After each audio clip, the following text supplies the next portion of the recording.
Is the artificial intelligence bot ChatGPT coming for your job? Joining me today to talk about this is Alyosha Burchardt of the German Research Center for Artificial Intelligence. I'm Christy Bladson, bringing you another DW Business Special. Alyosha, thanks so much for being here. I'll tell you, we did ask ChatGPT to write an introduction for you, but unfortunately it couldn't find enough data on you just yet, but it also did not know who I was, so we can both hope that this special boosts our profiles a little bit. I mean, you're an AI expert. Have you played around with this smart chatbot yet? Yeah, of course, I played around with it and also looked at social media, what other people tried out. And I must say, it's absolutely amazing, even to me. If you had asked me 5 years ago if that would be possible with AI today, I would have probably said no way. Okay, interesting. I want to come back to that point in a second, but just some quick context for anyone who's not familiar. Microsoft is said to be in talks to invest $10 billion in OpenAI. That is the creator of ChatGPT. Now, ChatGPT is an advanced language model developed by OpenAI that can generate human-like text. It's been trained on massive data sets to understand and respond to a wide range of topics. It's been used for chatbots, language translation, text summarization, and it has the potential to change the way we interact with machines and process text data. Let's chat about all the cool things ChatGPT can do and its potential impacts on different industries. Now, if you couldn't tell, that introduction was written by ChatGPT itself. We tested it out on the show earlier this week as well. First, we asked it to pitch an idea for a sitcom set in 80s West Berlin, and it came up with the characters and an outline of story all by itself. Then we asked it to write a scene with a few jokes. They were not the best jokes I've ever heard, but I've also heard worse. And we told ChatGPT to draw up a halal meal plan for the week. Those were pretty good ideas. And finally, coding. We asked it to write a simple to-do app in Python, and not only did it write the code, but we tested it out and it actually worked. So Alyosha, back to you. What I'm seeing in this bot is scriptwriter, nutritionist, programmer, all in one. There's a lot more it can do as well. We've been talking about AI coming for the majority of human jobs for years. Tell me, what jobs has AI already replaced? I mean, first of all, we have been dealing with AI in many different contexts all the time, but we didn't talk about or we didn't even notice, like all the kinds of navigation systems that we are using, search, translation tools, and all kinds of small helpers that we've seen, but they haven't been so noticeable as AI. And now, I mean, ChatGPT, of course, has the potential to change a lot, but you always have to ask yourself, I would say the other way around, what kind of jobs do we want to hand over to the machines? If you see that, for example, doctors or nurses, that they spend 40 to 60% of their working hours for documentation, then, I mean, this we want to direct to the machines so that they have more times with the patients. You see, if we only use it for rationalization, that they then later on, I mean, care twice as many patients, I mean, then we haven't won a lot. Yeah, I think that's a really great point. I was just talking with a colleague about how we immediately talk about AI replacing jobs, but at the same time, we're dealing with a major worker shortage, for example, in nursing, like you said, in a lot of other sectors as well. Well, so talking about the potential for this software, what about this Microsoft deal? What do you think, as an AI expert, a company like Microsoft could aim to do with this kind of tech? I think at this point we are still in the B2C setting, right? And they are probably expecting that the kind of web search will change or be changed to these, big language models or even the chat functionality, that we won't have the search we've seen in the past.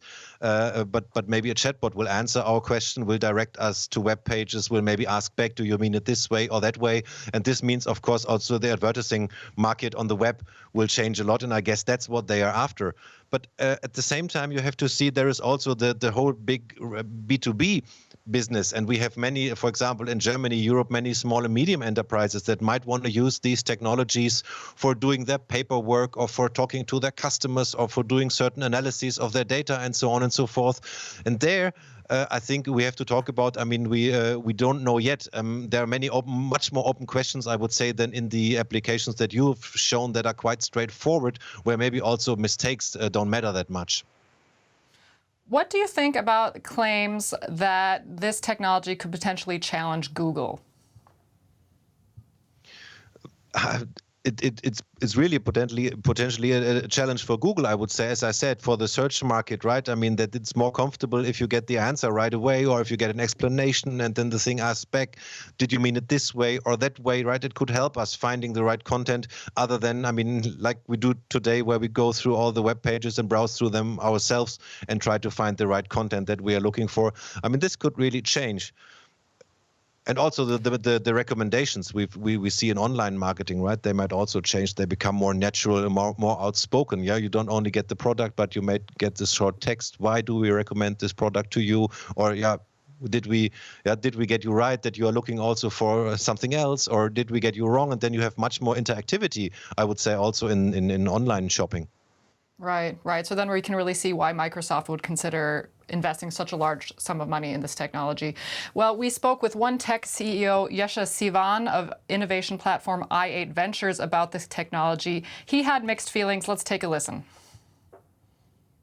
I am not sleeping for the last month, literally not sleeping, and I'm a great lover of sleep.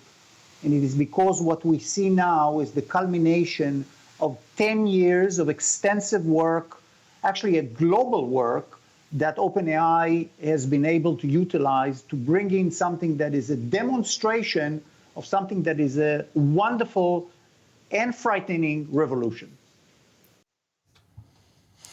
Now, Alyosha, in your opinion, what is wonderful and what is frightening about this technology? I mean, what is wonderful, I would say, it's a kind of democratization light.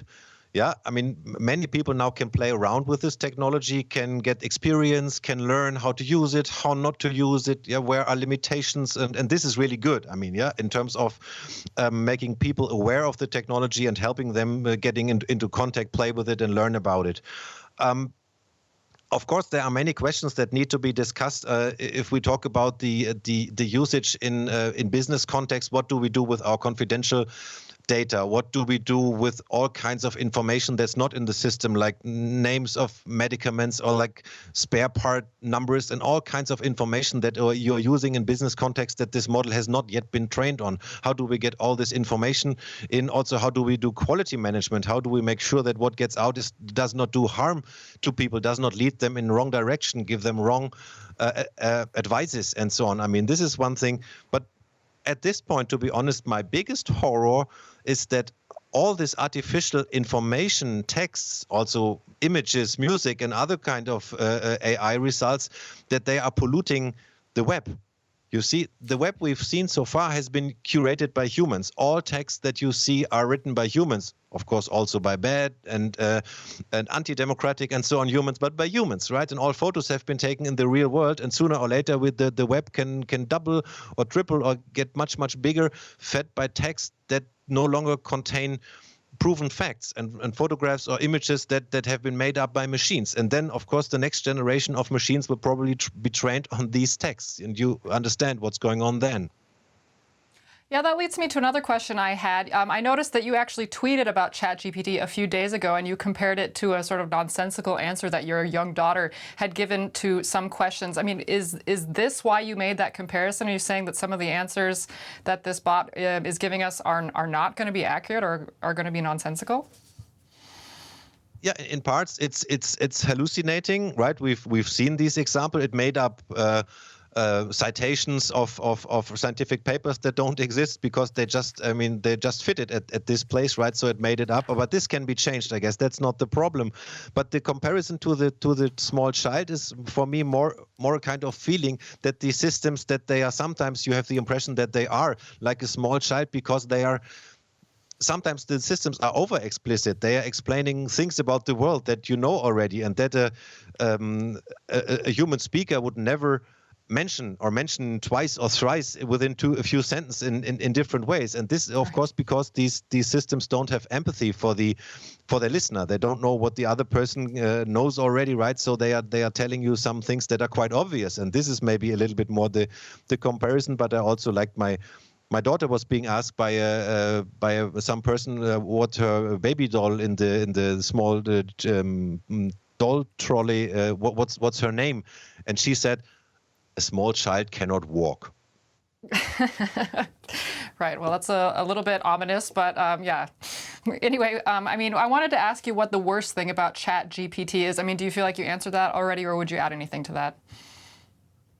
I would say that this pollution of the web with things that we cannot filter out easily afterwards. I mean, that's probably a big problem. And other people, of course, have noticed that these systems that they might reproduce biases, prejudices, racism, and other things that are in this world and that are in the texts and in the dialogues that you find on the web. And so it's mirroring to us deficits of the world we are living in. Okay, that's a really interesting answer because I also asked ChatGPT the same question. I asked it, what's the worst thing about you? And its answer I want to read now. It said one potential issue with ChatGPT is that it's been trained on a data set of text from the internet. This means it may repeat biases or misinformation that is learned from that data. Like any language model, it is a machine and may not always understand the nuances of human communication of the context in which a statement is made. I mean, that's basically what you're saying, right? Yeah, that's what I'm saying. But this gives me the opportunity to mention one thing.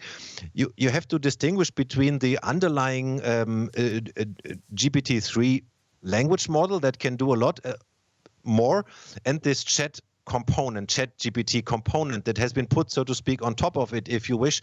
And this chat component is quite searching for harmony, and it tries to be unobtrusive, right? And if you ask it nasty question, then it will answer. Some people put it this way, some people put it another way. Oh, I'm just a chatbot. I cannot explain these things. I'm not creative. And you see, some of these answers have been scripted.